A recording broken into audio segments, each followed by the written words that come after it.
Hello and welcome to News Now on M6, your hometown station. I'm Seth Ferrier, joined by Hope Reyna. And today we have a few news stories for you. On the Republican side of the election, Trump has won the Indiana primary, while Ted Cruz and John Kasich have dropped out, leaving only Trump as a Republican candidate. For the Democrats, Clinton's in the lead and Bernie Sanders is close behind. It's looking like it's shaping out to be a very interesting election. In Syria, an American couple was killed by a drone airstrike. The couple had pledged allegiance to the Islamic State terror group and worked to recruit new jihadists to be overseas and online terrorists. The husband and wife were identified by only their Islamic names, and their birth names have yet to be identified. The much-beloved pop star Prince passed away April 21st, 2016, leaving no message of where his fortune will go. Leaving behind over $300 million, Prince's sister filed that he does not have a will and his estate will be split amongst his brothers and sisters. There is more than just money, however. There are guitar collections as well. How these will be divided is still unknown. Recently, the U.S. Navy began building a new attack submarine called the USS Delaware.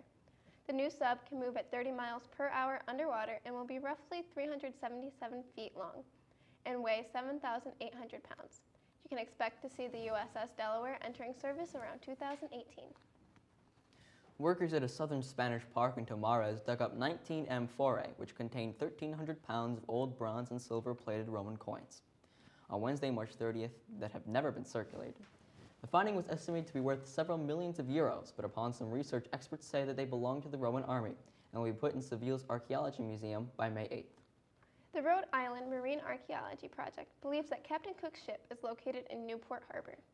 They have been given a grant to locate the missing documents of Cook's ship, and they know the general location of where to look.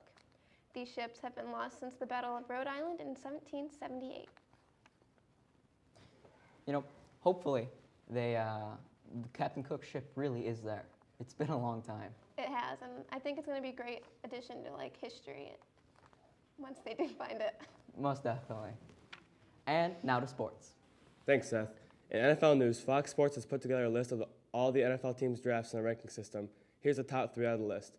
First, the Tennessee Titans with a high A+ ranking. Second, the LA Rams with a high A ranking.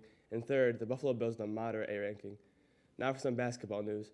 The first round of the NBA playoffs has been completed and the second round began on May 1st. Stephen Curry injured his knee in Game 2. He says that his chances of returning for Game 3 is pretty good. Now to the ice. This year's race to the Stanley Cup is nearly halfway over. We have only 2 games played in the second round, but it's shaping up to be a very entertaining series. Some of the upcoming games will be later this week as they get closer to the conference finals and the teams hope to take home the trophy. Now let's get a little closer to home. Viking spring sports are here and better than ever. Sports like soccer, baseball, track, and softball, and much more will be here. If you would like to participate in spring sports, go to Student Services or talk to the coach. Back to you. Thanks. And now to entertainment. Thank you, Seth. After releasing 3 movies in the last few months, the total money made for Disney is just coming in. Captain America: Civil War has brought in over $200 million, The Jungle Book has achieved almost $60 million, and Zootopia has raked in nearly $10 million. The combined total is just over $250 million, and that's before Captain America: Civil War has even hit American theaters. Will Ferrell was thrust into the spotlight because of a possible Ronald Reagan movie. Ferrell was set to portray the president at the end of his second term as dementia had started to set in. The story had another character trying to convince the senile president that he was actually in the movie. After an outcry from the public about the portrayal of Alzheimer's patients in Reagan, Will Ferrell has dropped all plans for the project. Back to you, Seth. Thank you.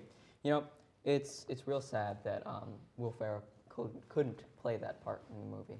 Yeah, I mean, he's done a lot of big roles in his life, so that could have just been another one added. Mm-hmm.